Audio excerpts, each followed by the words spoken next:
नमस्कार दोस्तों, मैं सुनीता कथा मंथन में आप सबका स्वागत करती हूँ।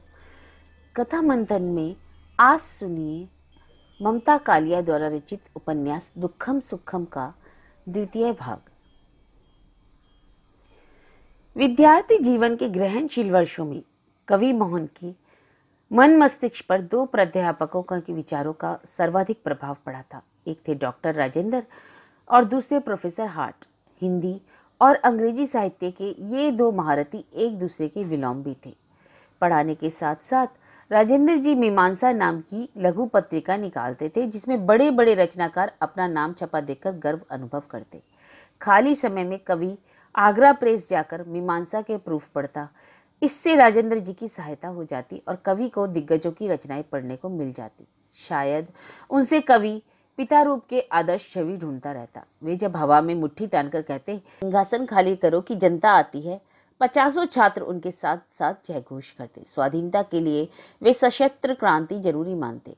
प्रोफेसर हार्ट का मानना था कि छात्रों को राजनीति से दूर रहना चाहिए। वे कहते, हर आदमी को 20 साल का होते होते 20 किताबें चुन लेनी चाहिए जिनके सहारे वह अपना आगामी जीवन बिता ले। वे कहते, शेक्सपियर पढ़ो तो तुम पाओगे समस्त जीवन तुम्हारे आगे प्रस्तुत है। कौन सा ऐसा भाव है जो उसने व्यक्त नहीं किया? प्रेम, पराक्रम, प्रतिशोध की प्रकाष्ठा, ईर्ष्या, घृणा, पश्चाताप के आरोह अवरोह, आक्रमण, षड्यंत्र, दुर्भिसंधि के प्रपंच सब उसके नाटकों में व्यक्त हुए हैं। किताबें जीवन से ज्यादा सच के निकट होती हैं। निजी जीवन की समस्याओं से घबराकर कवि मोहन किताबों की शरण में जाता। प्रायः यह पलायन अमूल्य सिद्ध होता। कभी की कोई प्रेम कविता उससे पुलकित कर जाती, कभी टॉम हार्डी की हीरोइन की त्रासदी विचलित कर जाती। कवि का अब तक अध्ययन सुरुचि से संवेदना की यात्रा तक था। पुस्तकों में रमकर वह पूरा सब कुछ भूल जाता था।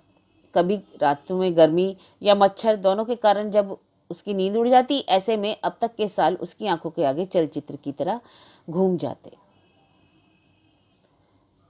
जब वह पहले पहल कविता कहानी रचने की ओर हुआ, उसकी आदत थी वजीफे के पैसे मिलते ही वह 2 रजिस्टर खरीदता और उनके ऊपर साफ हरफों में लिख देता कवि मोहन की कविताएं, कवि मोहन की कहानियां। पिछले रजिस्टर महीने भर में भर जाते।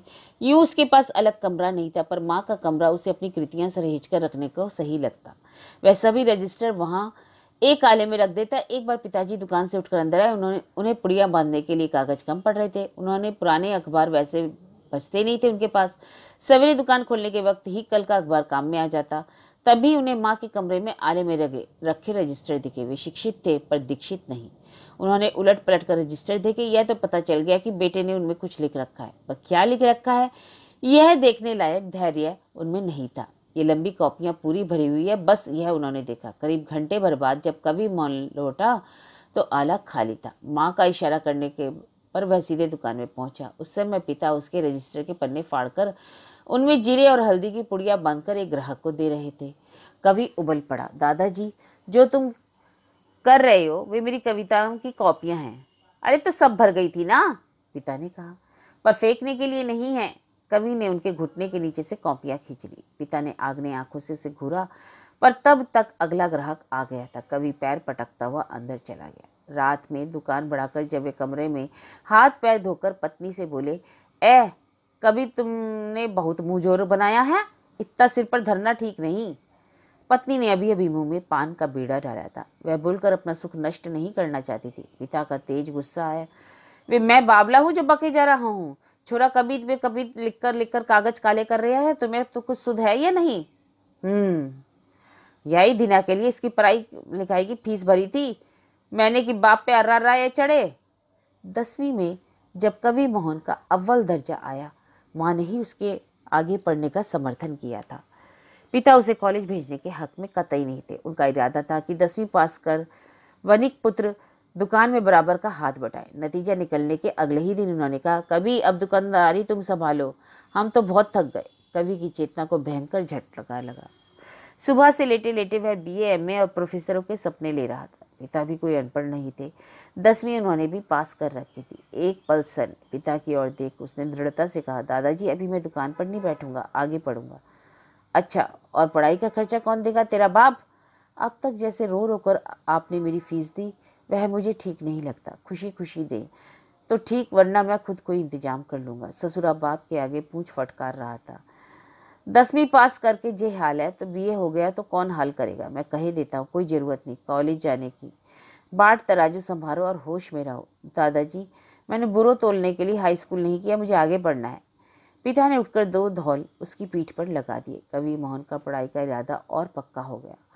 माँ उसे बचाने लपकी और पर कवि मोहन बाहर छुड़ाता हुआ जीना चढ़ गया। गुस्से और असंतोष का गुबार ऊपर के कमरे में जाकर आंसुओं की शक्ल में निकला। उसे लग रहा था पिता के रूप में घर में कोई राक्षस रहता है। एक तो उसकी कविताओं की कॉपियां फाड़ डाली, ऊपर से पीट भी दिया। उसके जो दोस्त रद्दी नंबरों से पास हुए उन्होंने भी घर से मिठाई और शाबाशी पाई। वह प्रथम श्रेणी लाकर भी सराहना से वंचित रहा। मिठाई तो दूर, 2 बताशे भी नसीब नहीं हुए। माँ पर भी उसे गुस्सा आया। वह क्यों नहीं समझाती पिताजी को। मुंह अंधेरे माँ ने अनुमन आवाज लगाई, कवि ओ कवि, उठ दूध लेकर आ। गली के ढाल पर कृष्णा घोसी सुबह 5 बजे गाय धोता था। पीतल का कलईदार डोल लेकर दूध लाना कवि मोहन का काम था। जब 2 आवाज पर भी कोई आहट नहीं हुई तो माँ ने उसकी चारपाई के पास आकर उसे झकझोरा। उसके हाथों में कवि की खाली कमीज आ गई, जो वह इसलिए उतार कर धर गया था कि घर वालों को पता चल जाए कि वह वाकई घर छोड़ गया है। माँ घबराई हुई पति के पास आई। वे सोए हुए तो नहीं थे पर अलसा रहे थे। अरे गजब हो गया, कभी भाग गया जने। अभी दिन पूरी तरह उगा नहीं था। अंधेरा अपनी आखिरी चौखट पर खड़ा था। पति ने लालटेन जलाकर घर भर में ढूंढना शुरू किया। एक क्षण में लालटेन लिए आंगन में हदबुद्धि से इधर उधर ताकते रहे। फिर हड़बड़ाकर चाबी लगाकर दुकान का पिछला द्वार खोला। बरामदे के पास वाले कमरे में दुकान थी। उन्होंने गल्ला गिनकर देखा, रुपए पूरे थे। पिछली रात जब दुकान बढ़ाई थी तब भी उतने ही थे। वे कुछ आश्वस्त हुए। कवि की माँ घबराई हुई ऊपर की मंजिलें देखकर डगमगाती हुई जीना उतर रही थी। थक गई तो जीने में बैठ गई। पति ने जीने में मुंह करके कहा, फिक्र ना करो कवि की माँ, ससुरा 2 दिनों में वापस आ जाएगा, रुपया धेला तो सब ठीक है। माँ ने जीने की सीढ़ी पर ही अपना सिर कूट डाला। भाड़ में जाए तुम्हारा रुपया पैसा, मेरा पला पलाया छोरा चला गया, तुम अभी अंटी ही टटोल रहे हो। ना तुम उसकी कापियां फाड़ते, ना कभी घर छोड़कर भागता। लाला नत्थीमल कुछ देर पत्नी की तरफ देखते रहे। उन्होंने लालटेन खट से जमीन पर रख दी और वहीं बैठ गए। वे पिछले दिन की घटना याद करने लगे। उन्होंने यही तो कहा था कि छोरा दुकान पर बैठे। इतनी सी बात पे कवि के मिर्चें लग गई। ठीक है, वह अव्वल आया, उन्होंने सिहाया नहीं उसे, पर वह ससुरा उनसे कौन रिश्ता रखता है। कभी नहीं कहता, दादाजी तुम नेक आराम कर लो, मैं काम देख लूंगा। स्कूल से आकर लौंडे लपाड़ों में घूमना, कविताई करना, या के सिवा कौन काम है उसे। इतना ज्यादा डांटा भी नहीं था, ना उन्होंने हाथ उठाया। पर की साल जब उसने कल्लो कहारिन को 1 पंसेरी चावल उधार दिया था तब उन्होंने उसकी मार कुटाई भी कर दी थी। तब तो वह नहीं भागा था, पर आज क्यों। वे कहाँ गलत है, उनकी समझ में नहीं आया। उनका ख्याल था कि दिन भर दुकान पर खटने के बाद हिसाब भी ना मिलाया तो क्या खाक कमाया। यह बात और है कि वे हर घंटे का हिसाब मिलाया करते। व्यापार की ये वणिक बारीकियां उन्होंने अपने पिता और उनके पिता ने अपने पिता से सीखी थी। इस बात पर तीनों पीढ़ियां सहमत थी, उधार मोहब्बत की कैची है। ग्वाल टोले के छोटे छोटे बच्चे 2 पैसे 4 पैसे का मिर्च मसाला खरीदने आते थे। भोले भाले बच्चों का ध्यान ना बांटकर ना बाट पर न तराजू पर। चुटकी चुटकी सौदा कम देने पर उनसे काफी मुनाफा कमाया जा सकता था। पर कवि इन बच्चों को ज्यादा सौदा दे देता। बच्चों से बोलना चुगल करना उसे अच्छा लगता। वे कई बार टोली में आते, सौदा लेते और चलने से पहले नन्हे नन्हे हाथ पसार कर कहते, राजा भैया टूंगा। कभी रत्ती भर गुड़ सबकी हथेली पर रख देता और देर तक उन बच्चों को आह्लाद करते देखता रहता। गुड़ की डली मुंह में रखकर वे लुढ़क पुढ़क कर घर की ओर भाग जाते। उन्हें देख कवि मोहन को अक्सर सुभद्रा कुमारी चौहान की मेरा बचपन कविता याद आती। पिता को जब इस कार्यवाही की भनक मिली तो उन्हें अंदर ही अंदर बड़ी तिलमिलाहट हुई। दोपहर को यही 2 घंटे उनके आराम के थे। इस तरह तो बेटा दुकान लुटा देगा। फिर भी कवि से बकझक करने की बजाय उन्होंने गुड़ का तसला दुकान से उठाकर गोदाम में बंद कर दिया। लेकिन कवि ने अगले ही रोज नया रास्ता खोल दिया। वे बच्चे गुड़ की बजाय काले नमक की डली मांगने लगे। बच्चों की उमंग में कोई कमी नहीं आई। वे ज्यादा खुश हुए क्योंकि नमक की डली गुड़ की डली से ज्यादा देर तक मुंह में बनी रहती। गुड़ महीनों कोठरी में बंद रहा। एक दिन ग्राहक के आने पर पिता ने देख पाया कि तसले में पड़ा सारा गुड़ गोबर बन चुका है। उन्हें अफसोस हुआ या नहीं यह कवि पर स्पष्ट नहीं हो पाया। गुस्से से बलबलाते उन्होंने सारा गुड़ किशन घोसी की नई ब्याई भैंस के आगे डालवा दिया।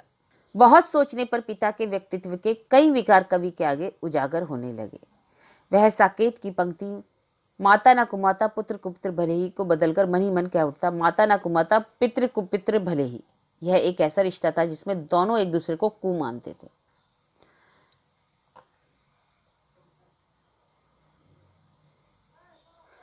संसार में ऐसे लोग बहुत कम होंगे जो भोजन के समय कलह करते हो, खासकर उससे जिसके कारण चूल्हा जलता हो। पर लाला नत्थीमल को भोजन के समय भी चैन नहीं था। उनके परिवार का नियम था कि दोपहर में सब बारी बारी से रसोई में पट्टे पर बैठकर खाना खाते। माँ चौके में चूल्हे की आग पर बड़ी बड़ी करारी रोटी सेकती और थाली में डालती जाती। पहली दूसरी रोटी तक तो भोजन का कार्यक्रम शांतिपूर्वक चलता। तीसरी रोटी से पिता मीनमेक निकालनी शुरू कर देते। रोटी देखते कहते, जो ठंडी आंच की दिखे है। माँ चूल्हे में आग तेज कर देती, अगली रोटी बढ़िया फुलाती। वे उनकी थाली में रोटी रखती तो वे झल्ला पड़ते, देखा हाथ पे डारी थे, मेरा हाथ भुरस गयो है। माँ, कहाँ भुरसा है, छुआ भर है। बुरा सा मुंह बनाकर वे रोटी का कौर मुंह में डालते, तेज आंच की है। किसी दिन यह सब ना घटित होता, फिर भी उनका भोजन बिगड़ जाता। रोटी का पहला कौर मुंह में डालते ही कहते, ऐसे लगे है इस बार चून में मुझसे की लेड़ पीस गई है। माँ उत्तेजित हो जाती, कनक का एक एक दाना मैंने भग्गो ने मोती की तरह बीना था, लेड़ कहाँ से आ गई। पिता, सैकड़ों बोरे अनाज पड़ा है, मूस और लेड़ कौन कमी है। माँ हाथ जोड़ देती, अच्छा अच्छा, औरन का खाना खराब मती करो, जो कहो तुम्हें भूख ना आए हैं। पिता मान जाते, मार सुबह से खट्टी डकार आ रही है, ऐसा करो नींबू के ऊपर नून काली मिर्च खदका के मोय दे दो। रात की ब्यालू संझा को ही बनाकर चौके में रख दी जाती। दुकान बढ़ाने तक पिता इतने थक जाते कि सीधे खड़े भी ना हो पाते, बैठे बैठे घुटने अकड़ जाते। बाजार में उनकी साख अच्छी थी। कड़वी जीवा और कसेले स्वभाव के बावजूद मंडी के अड़ातियों में उन्होंने कैड़े की बात कहने की खयाती अर्जित की थी। उनके रुक्के और विक्टोरिया के सिक्के जितना मंडी में एतबार था, दिए हुए कॉल में से कभी ना हटते। इन्हीं वजह से उन्हें गल्ला व्यापारी समिति का सदस्य चुना गया था। अग्रवाल पाठशाला की प्रबंध समिति में से 5 साल शामिल रहे। वे जानते थे कि वे परिवार के नेतृत्व में जो कुछ ज्यादा कठोर हो जाते हैं, पर उस दौर में सभी घरों के बच्चों के लिए ऐसा ही माहौल था। बच्चों को चूमना पुचकारना सब बेशर्मी समझा जाता था। मान्यता यह थी कि लाड़ प्यार से बच्चे बिगड़ जाते हैं। सभी अपने बच्चों से, विशेषकर लड़कों से सख्ती से पेश आते और कभी अनुशासन की वल्गा ढीली ना होने देते। इसी अनुशासन के तहत उन्होंने तब कार्यवाही की जब उनकी पत्नी ने उस दिन सगर्व घोषणा की कि अब तो मेरा भी कमाऊ पुत हो गया है, उसे एक नहीं दो दो नौकरी मिल गई है। पिता ने कहा, उसका थिएटर में नौकरी मिल गई है या सर्कस में, बढ़िया ही कमाऊ पुत की माँ। कवि ने माँ से वहां हटने की कोशिश की, तुम क्यों उलझती हो इनसे। बाद में पिता को पता चला कि स्कूल के टीचर आलोक निगम ने कवि को आश्वासन दिया है कि अपनी 2-1 ट्यूशन उसे सौंप देंगे। पिता को मनी मन अच्छा लगा। उन्हें यह पसंद नहीं था कि कवि 2 घंटे कॉलेज जाकर बाकी 22 घंटे घूमने फिरने और कविताई में बिताए। अब वे असली बात पर आए, 2 ट्यूशन से क्या मिलेगा, 30-40 से तो कम ना होंगे। माँ बोली, तेरी फीस जाएगी 9 रुपये, बाकी के 21 का करेगा, अपनी माँ को दे देना, तेरी खुराक ही जमा कर लेगी। कवि मोहन का चेहरा अपमान से तमतमा गया। अपने ही घर में मुझे खुराकी देनी होगी, अपने बच्चों से भी कोई तिजारत शुरू कर दी। पिता उसकी मन स्थिति से बेखबर खाने की पूर्व तैयारी के अंतर्गत शौच के लिए चल दिए। माँ ने कहा, चल कभी खाना खा ले। मेरा मन जहर खाने को हो रहा है, तुम्हें खाने की पड़ी है जीजी। माँ पास आकर उसे पुचकारने लगी, तो मेरी सांस सौ जो ऐसा बोले। उनकी तो आदत शुरू से ही ऐसी है। जब तू छोटा था 3 साल का, तब तुझे गर्दन तोड़ बुखार आ गया था, सारी सारी रात तेरा हेकरा चलता था, और एक ये थे कि डॉक्टर बुलाकर नहीं लाए। ये कहते मर्ज और कर्ज समय काट कर पूरे हो गए हैं। तेरी बहनें बड़ी तड़पती थी तुझे देखकर। कवि को माँ पर भी क्रोध आया। यह उनका खास अंदाज था। दिलासा देने के साथ साथ वे आग में पलीता भी लगाती जाती। पिता की पीठ पीछे वे उनकी ज्यादतियां बताती रहती, मुंह ही मुंह बड़बड़ाती, लेकिन बच्चों के भड़काने पर भी कभी सामने टक्कर ना लेती।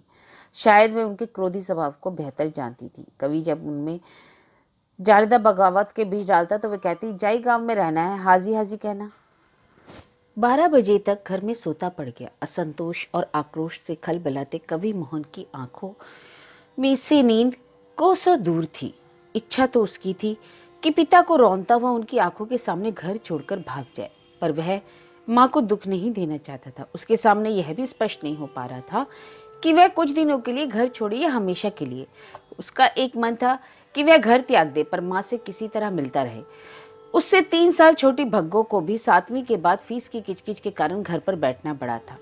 कभी उसे अपनी पुरानी किताबों से अभ्यास कराता रहता, पर उसका मन तो अब पढ़ाई से हट ही रहा था। पिता हर बच्चे की जिजीशवा खत्म कर उसका जड़ संस्करण तैयार कर रहे थे। अपनी बची कुची किताब, कॉपी और कविता के कागज बटोरकर कवि धीरे से घर से निकल गया। बाहर की हवा का सिर माथे पर स्पर्श भला लगा। होली दरवाजे पर दो एक पान वाले थके हाथों से दुकान बढ़ा रहे थे। दिन की चहल पहल से महरूम बाजार बहुत चौड़ा और सुनसान लग रहा था, जैसे कर्फ्यू लगा हुआ हो। एक दो रिक्शे आखिरी शो की सवारियां लिए हुए गुजर गए। गुस्से में कवि घर से निकल तो आया, सवाल यह था कि आधी रात को जाए कहाँ। यूं तो उसके बहुत दोस्त थे, पर इस समय किसका दरवाजा खटखटाए। चलते चलते वह स्टेशन पहुंच गया। यहाँ लोग अभी भी जागे हुए थे। लोग स्टेशन से आ भी रहे थे और जा भी रहे थे। कवि को बड़ी राहत महसूस हुई। प्लेटफॉर्म नंबर 1 के बेंच पर बैठ वहां की पीली रोशनी में उसने एक बार अपनी कॉपियां उलट पुलट कर देखी, फिर उन्हीं को टेक लगाकर लेट गया। उसे लगा घर उसके संघर्ष बढ़ा रहा है और उसकी रचनात्मक ऊर्जा खत्म कर रहा है। उसके दोस्त और परिचित उसकी अपेक्षा कम प्रतिभावान थे, पर उससे ज्यादा अच्छा जीवन जी रहे थे। मित्र घरों में परिवार के लोग साथ बैठकर प्रेम से बातें करते, रेडियो सुनते, इकट्ठे भोजन करते और कभी कभी घूमने भी जाते थे। उसके अपने घर में जैसे ही वे इकट्ठे बैठते, किसी न किसी प्रसंग पर बहस छिड़ जाती और पिता के व्यक्तित्व का विस्फोटक तत्व बाहर निकलकर फट पड़ता। इसमें संदेह नहीं कि वे अटक लड़ाई में निपुण थे। पत्नी और बच्चों की इच्छा का सम्मान करना वे एकदम गैर जरूरी समझते। तभी तो उन्होंने कवि से बिना सलाह किए उसका रिश्ता आगरे के एक परिवार में कर डाला। इस कार्यवाही की खबर कवि को देने की उन्होंने कोई जरूरत नहीं समझी। यह बुजुर्गों का मामला था। सगुन में आगरे वालों ने 1100 रुपए, 11 सेर लड्डू, 2 सेर बादाम, 4 आने भर की अंगूठी, कपड़े और 1 कनस्तर घी दिया। कवि के पिता इस श्री गणेश से काफी संतुष्ट थे। उन्होंने सारी बातें पहले ही साफ कर ली थी। लड़का भी पढ़ रहा है, पढ़ाई पूरी कर लेगा तभी ब्याह होगा। तब तक उसकी पढ़ाई का खर्च, गर्मी सर्दी के कपड़े, बिस्तर, सबका इंतजाम लड़की वाले करेंगे। आगरा वालों को इस कीमत पर कोई ऐतराज ना था। जिस समय समधियों में शर्तों का आदान प्रदान हो रहा था, संभावित दूल्हा शिव ताल पर घूमता हुआ अपनी आगामी कविता की फड़कती हुई पहली पंक्ति सोच रहा था और संभावित दुल्हन अपने छोटे भाई की फटी निक्कर में थिगली लगा रही थी। उसके लिए कवि की मां ने मेहंदी, आलता, पायल, काजल, टिकली, स्नो पाउडर के अलावा 1 साड़ी, जंपर, सोने की जंजीर और लड्डू भेजे थे। उनकी हार्दिक इच्छा थी कि घर में बहू आकर कामकाज संभाले। उनका शरीर दिन ब दिन थक रहा था और घर की जिम्मेदारियां निरंतर जालिम होती जा रही थी। दोनों बेटियां मदद करती, लेकिन उनके साथ सिर खपाई बहुत करनी पड़ती। बहू को लेकर उनके बहुत से अरमान थे कि वह रोज उनके पैर दबाएगी, कंघी करेगी, चूल्हा चौका संभालेगी और उन्हें पूर्ण विश्राम देगी। कवि को जब मां से पता चला कि पिता उसका रिश्ता तय कर आए हैं, वह एकदम बरस पड़ा। दादाजी का दिमाग फिर गया। लगा है मैं अभी पढ़ रहा हूं, मर तो नहीं रहा हूं। इनकी गाड़ी छूटी जा रही है, मेरी शादी और मुझी से कोई सलाह खबर नहीं। मुझे नहीं करना ऐसा कोई संबंध। उसके इस विद्रोह पर कोई विशेष ध्यान नहीं दिया गया। इससे लज्जाजनक प्रतिक्रिया का ही हिस्सा मान लिया गया। आवेश, आक्रोश और असंतोष कवि के अंदर प्रतिपल खल बनाने लगे। वह साहित्य का विद्यार्थी था। कॉलेज लाइब्रेरी में घंटों बैठ उससे ना सिर्फ प्रेमचंद और निराला बल्कि गोरकी और तॉल्स्टॉय भी पढ़ा था। साहित्य के प्रोफेसर उसे पसंद करते थे, किंतु उसमें ना पिता की व्यापारी विचारों की गुंजाइश थी, ना मां की भिन्न भिन्न निरहता की। वह एक शिल्पी की तरह अपनी जिंदगी को स्वयं बनाना चाहता था।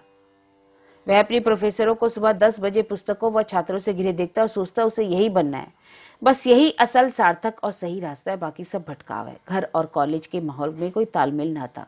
उसके पिता सुबह उठते ही बोरों से घिरी दुकान में जम जाते और उसकी माँ मुंह अंधेरे जाकर कुलते कर्राते घर का चौका बासन करती। शुरू में उसके अंग्रेजी के एक अंग्रेज प्रोफेसर E.M. आहट उससे कटे कटे रहते थे। इसकी वजह थी कि कवि मोहन ना तो रंग रूप और ना अपने कपड़ों से किसी को प्रभावित कर पाता था। अक्सर वह कुर्ता पजामा पहनकर कॉलेज जाता और कभी कभी धोती कुर्ता भी, जबकि अंग्रेज जी पढ़ने वाले अन्य शौकीन लड़के बाकायदा पैंट कमीज पहना करते। लेकिन जब प्रोफेसर हार्ट कवि का ट्यूटोरियल वर्क देखा तो उसकी समझ के कायल हो गए। उनका सोचने का ढंग अलग हो गया।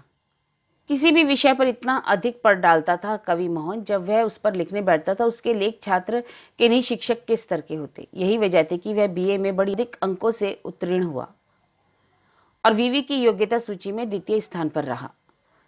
अब उसे आगे पढ़ने की लगन थी। बस एक ही बाधा थी, पिता ने घर में फरमान जारी कर दिया था कि गर्मी में शादी होगी और जरूर होगी। कवि ने कहा उसे आगरा जाकर एमए करना है। पिता ने डपटा, मैंने कॉल दे रखा है, उसका क्या होगा, पहले ब्याह कराओ, उसके बाद जाए जहन्नुम में जाओ। कवि ने दलील दी, जिस लड़की को मैंने ना देखा ना भाला, उससे मैं कैसे बंध सकता हूँ। मैंने तो देखा है, तेरे देखने से क्या होता है, सुन लो अपने सपूतुक की बातें। माँ फौरन सारंगी की तरह पिता की संगत करने लगी। अरे कवि, मिट्टी पलित काय करवा रहा है, मेरी और अपनी हामी कर दे, फिर जहां तेरी मर्जी हो चला जाइयो। लड़की का क्या है, 2 रोटी खाए कर मेरे पास पड़ी रहेगी। कवि स्तंभित रह गया। शादी को लेकर माता पिता के विचार ऐसे भी हो सकते हैं, उसने कभी सोचा नहीं था। कहाँ वह सोच रहा था कि जीवन में कदम से कदम मिलाकर चलने वाली कोई कॉमरेड ढूंढेगा जो उसके सुख दुख की बराबर की हिस्सेदार होगी। कहाँ उसका परिवार हाथ में मोटे रस्से का फंदा लिए उसकी गर्दन के सामने खड़ा था। उसे असहमत देख पिता का पारा लगातार चढ़ रहा था। ससुरे, लड़की वाले अब तक तेरे नाम पर कितनी लागत लगा चुके हैं पता है? तुझे बस मुंह उठाकर ना ही कर दी। मैं क्या जानूं, मैंने तो एक पाई ना मांगी, आप मेरे नाम पर उन्हें लूटते रहे तो मैं क्या करूं। पिता तैश में आकर उसे मारने लगे। माँ बीच में आ गई, उन्हीं को 2 हाथ पड़ गए। कवि ने हिकारत से उनकी तरफ देखा और घर से बाहर चला गया। उस दिन कवि मोहन घंटों शिवताल पर भटकता रहा। उसका एक मन हो रहा था हमेशा के लिए यह घर छोड़कर भाग जाए। उसकी पूरी चेतना ऐसे रिश्ते से विद्रोह कर रही थी जिसमें अब तक उसकी कोई हिस्सेदारी ही नहीं थी। इस संकट के सामने आगे की पढ़ाई उसे निरर्थक लगी। शिवताल पर अंधेरा झुकाया था, चारों तरफ मेंढकों के टर्राने का शोर, पटवीजने और झिंगुर की झिनझिन।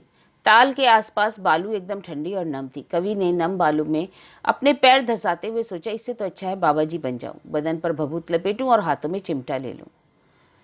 ताल के किनारे पर सिर रखकर कवि कब सो गया उसे पता ही नहीं चला। सवेरे आंख खुली तो सिर के ऊपर गुलर के पेड़ पर चिड़ियां चहचहा रही थी। पहली बार सही अर्थ में उसने पौ फटती देखी। यह भी देखा ताल के पानी का रंग कैसे बदलता है।